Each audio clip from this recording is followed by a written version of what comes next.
책 료마가 간다 드라마 료마전 2부는 양이운동이 해산되고 해군 창설이 좌절되기까지입니다. 료마가 토사번을 떠나고 3개월 만에 토사는 급진적인 한페이타가 여론을 좌우하게 됩니다. 요도는 번의 요직의 하사들도 기용하며 한페이타의 의견을 경청합니다. 한페이타는 카오를 통해 조정의 중심 산조 사네토미를 움직여 덴노를 설득하고 근황당 2000명과 번주 도요노리를 황궁경호로 임명해 교토로 상경시킵니다. 탈번했던 료마는 사스마의 조선업을 보려 했지만 경계가 삼엄해 보지 못하고 교토로 향합니다. 4년간 조정을 움직인 결혼했었을 여인 히라이 카오와 슬픈 하룻밤을 보냅니다. 산조 사네토미는 에도로가 덴노의 이름으로 쇼군에게 교토로 상경하라고 어명을 내립니다. 한페이타는 막부에 감시 추적하는 사람을 죽여가며 점점 살인을 쉽게 생각합니다. 이 무렵 료마 또한 에도를 찾아 치바 사다키치 검도스승을 다시 찾아가 당시 사현후이자 막부의 총재를 맡고 있는 마스다이라 슌카쿠를 만나게 해달라고 추천서를 부탁합니다. 료마는 슌카쿠에게도 군함을 만들려 한다는 카츠 린타로에게 소개를 부탁합니다. 슌카쿠는 이 당돌함을 재미있어하며 흔쾌히 또 추천서를 써줍니다. 린타로는 료마를 처음엔 얼간히 낭인으로 취급하지만 개국하여 문명을 얻어 서양과 대등해지면 싸움 없이 양이가 된다는 말에 마음을 엽니다. 린타로와 료마는 해군을 만들기 위해 각 번주들에게 인재를 요청합니다. 에도에 있던 실질적인 번주 요도는 자기 번의 두 하사를 만나보기로 합니다. 요도는 린타로와 함께 온 료마에게 탈번은 중죄라고 꾸짖지만 한페이타를 불러선 료마의 탈번을 용서한다고 해 정말 둘의 사이가 멀어졌는지를 떠봅니다. 요도는 또한 린타로의 해군 모집에 근황당 일부를 보내라고 해서 힘을 뺏는 동시에 한페이타를 상사로 계급을 올려서 하사들의 질투를 사게 만듭니다. 해군 조련소에는 미국 경험의 존 만지로, 토사의 발넓은 상인 콘도 초지로 등이 합류합니다. 료마가 얼굴에 철판을 깔고 슌카쿠를 다시 찾아가 1000냥의 돈도 빌립니다. 이듬해 1월 일본의 첫 군함이 효고로 이동해 오사카에 임시학교를 설립합니다. 료마는 양이와의 전쟁을 외치는 사관학교 분위기를 염려합니다.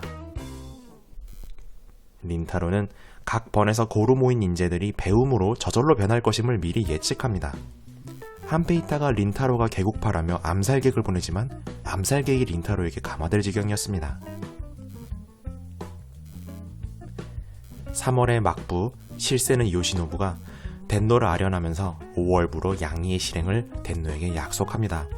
하지만 막부는 조슈의 편이냐 막부의 편이냐를 각번에 압박합니다.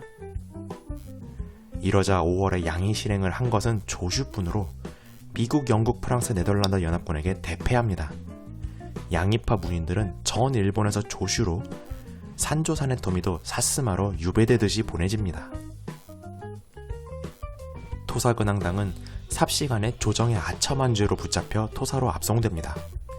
요도는 개국파 토요의 조카 고토 쇼지로에게 실권을 주고 한페이타를 감옥에 가둡니다. 조슈 양이파가 몰락하자 덴노도 외인들이 싫었지 전쟁까진 아니었다며 말을 바꿉니다. 개국파인 사스마가 힘을 갖고 오사카에서 조슈 6천여 명의 폭동을 진압하기도 합니다. 토사 근황당이 맡았던 교토의 치안은 막부와 친한 아이즈번이 맡기로 합니다. 낭인들을 모아 만든 신센 구미가 교토의 분위기를 험악하게 만듭니다. 9월에 고베에 해군 조련소가 완성되어 오사카의 임시학교에서 이사를 합니다. 양이운동의 바람이 지난 뒤여서 토사와 조슈의 선원들이 많이 줄어듭니다.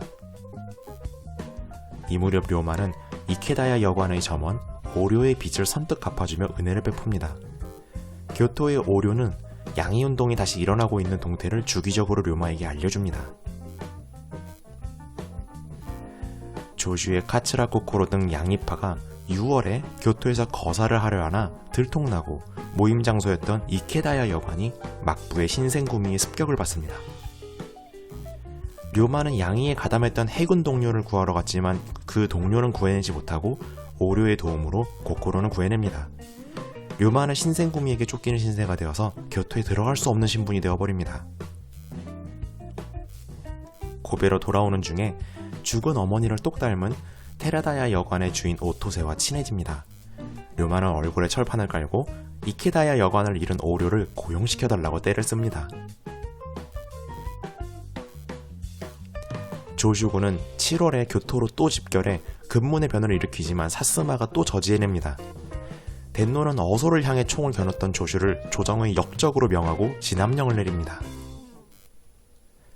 해군 조련소에 이케다야 사건에 참여한 양이파가 나와 입지가 좁아진 린타로가 쇼군 요시노부에게 조슈 정벌은 내전이라며 항거하자 쇼군은 린타로의 해군을 해체시켜버립니다. 린타로는 류마를 사스마의 추천서를 써서 보내 내전을 피하게 설득해보라고 합니다. 그대는 조슈의 친구인가라는 물음에 저는 일본의 친구라고 답하는 류마에게 키치노스케는 웃음이 터집니다.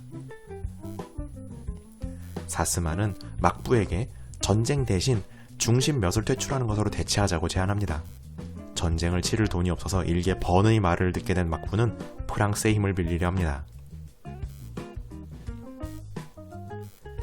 자신을 질투하는 야타로가 편지를 쓰자 류마는 정말 드문 일이라며 놀라며 자신이 탈번했던 신분인 토사로 기꺼이 급히 돌아옵니다. 개국파였던 야타로는 토요의 죽음 이후 토사에서 장사를 하면서 아버지가 되었습니다. 한페이타를 비롯한 근황당 친구들이 무려 2년이나 고문을 당하자 참다 못해서 자기가 싫어하는 류마에게 편지를 쓴 것입니다. 류마는 역시 자신을 미워하는 토사의 정치 지도자가 된 고토 쇼지로 앞에 나서 내가 요시다 토요를 죽였다 외쳐서 한페이타와 근황당을 풀어주려 합니다. 한페이타는 오히려 류마가 살인 누명을 써선 안 된다며 2년 만에 암살을 자백합니다. 요도가 직접 감옥에 와 충정을 인정해주고 한페이타는 기쁘게 할복합니다. 류마는 이로써 막부에 의해 일본 해군의 꿈도 고향 친구들도 크게 잃게 되면서 해군 조련소 출신 탈번인들을 모아 사스마를 움직여보기로 향합니다. 2부의 요약 페이지입니다. 한페이타는 양이운동으로 덴노도 움직이지만 막부의 노련함에 죽음을 맞이합니다. 류마는 해군을 만들려는 열망에 분주했지만 양이운동으로 분류되어 해체됩니다. 이제 개국과 양이의 싸움에서 막부와 번의 싸움으로 옮겨가고 있었습니다. 이야기는 이어집니다.